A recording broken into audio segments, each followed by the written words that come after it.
Alarm Pie. Today I'm going to show you what you should always bring to you when you're venturing in the wild. And what it is will surprise you. It's a metal pot.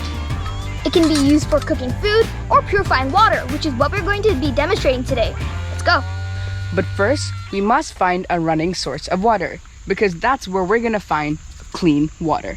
I think we found some water, and it's loud and aggressive. Look.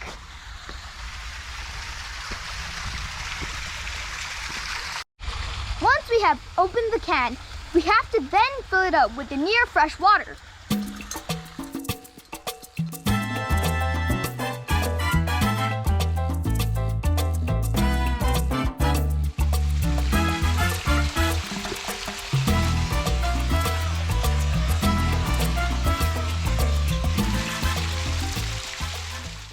Now that we've collected our near fresh water, we need to start the fire, because that is what's gonna kill what we don't want in this water, which is the bacteria.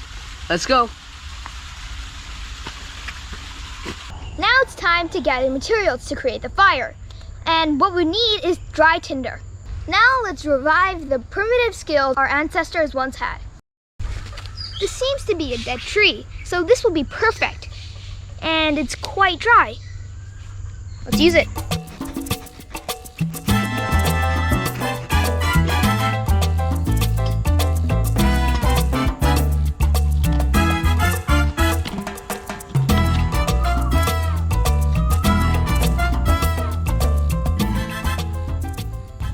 What we're doing now is we're trying to split some dead root so that we can get cordage. Now we need this cordage to make a tray when we burn and kill the bacteria in our metal pot. By making it thinner, it makes it more flexible.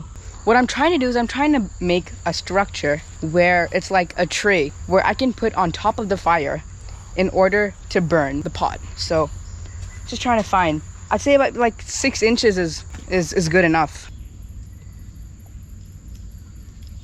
Okay, so change of plans. Originally what we meant to do was we meant to have a tray where we could actually lift up and elevate the height of the pot over the fire.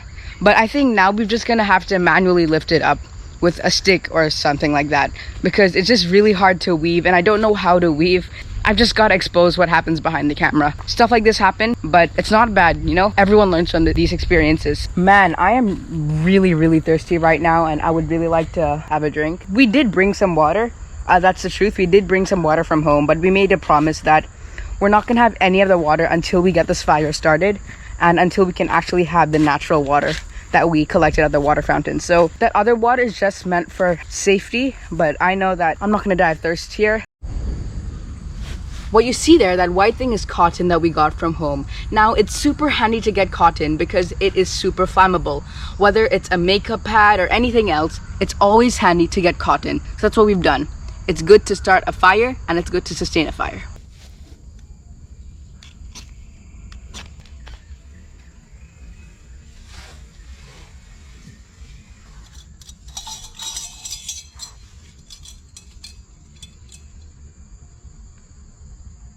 Okay guys, so we waited after some time, after it was boiling.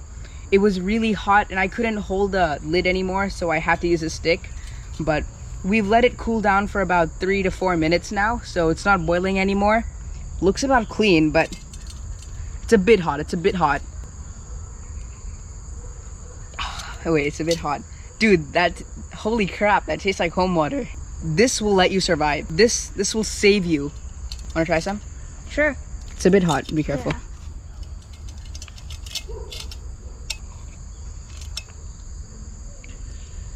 Wow, that's good. It's hot, but it's good. It just tastes a bit different from home water because when our taps, they actually add a bit of chemicals, so it tastes a bit different to this. So our home water is purified, but it's not like proper natural water. But other than that, it tastes like home water. It's really good. I can't believe it. This is the first time we've done this. All this hard work. I've got unlimited blisters right now. My legs are throbbing with ant bites, but I just want to taste it one more time. I'm so excited. I can't believe we did this. And that about wraps our video. I'm so happy you guys got to see to the end of this video. You saw our process, you saw what held us back, but I'm almost relieved to say it's the end of the video. This has been a really hard process. I've got blisters, as I've said again. Look at that. We'll see you on the next adventure, Lion Pride. Bye.